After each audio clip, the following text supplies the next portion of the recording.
to stop it. And I brought some corn for popping. The lights are turned way down low.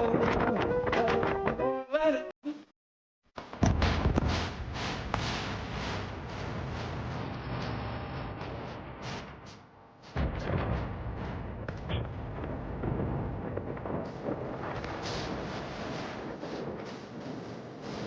Hey, Sammy! Back up! It's me, Smith.